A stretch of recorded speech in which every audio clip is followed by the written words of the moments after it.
Nasa signal number 3 po tayo dito sa Laguna. Kaya ayan, malakas yung hangin tsaka ulan. Lalo na po kaninang madaling araw, mas malakas po yan. Hindi nga po ako makatulog dahil nagkakalampagan yung bubong ng aking kapitbahay dahil sa lakas ng hangin.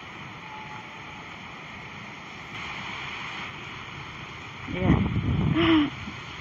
Kapit lang mga puno ng nyog para hindi kayo matumba. Kapit lang mga besh.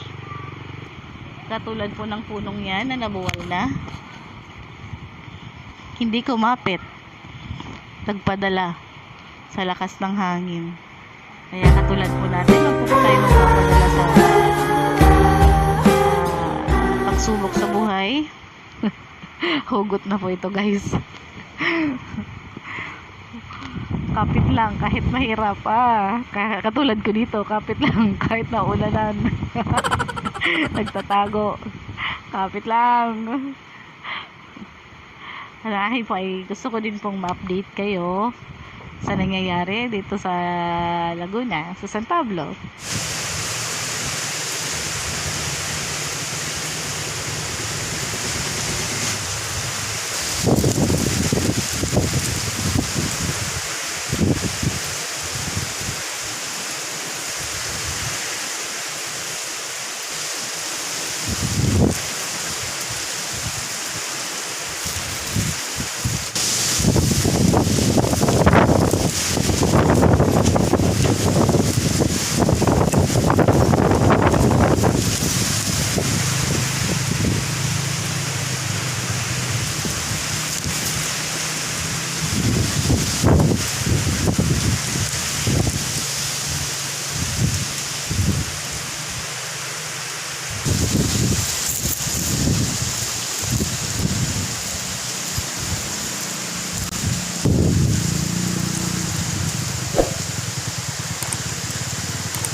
Tanim mo natumba na, tinayo ko na po yan.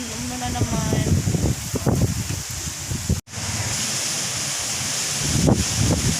yan, ang lakas ng hangin.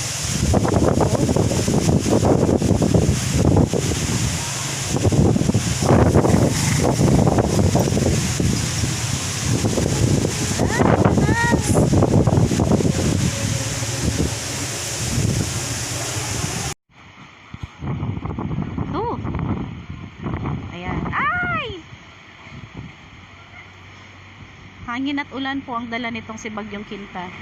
Oh no. Ay, masak na ako. So, yun din po, yung puno ng papaya. Natumba na rin po. Ito po ako nagtatago. Kasi malakas yung hangin at ulan. Oh, ayan. Oh! Lakas ulan. Basa na po ako dito, guys. Papasok na ako. And dahil brown out po, nag-cheches na lang po yung aking magama. Yan. Walang ilaw. Dahil sa lakas ng hangin, may nagtumbahan na puno. So, yung mga wire, siguro ay nasabitan po ng mga punong nagtumbahan. Kaya yan, brown out po sa amin. Sa tingin nyo, guys, sino po yung pogi sa kanilang tatlo? Sino kaya?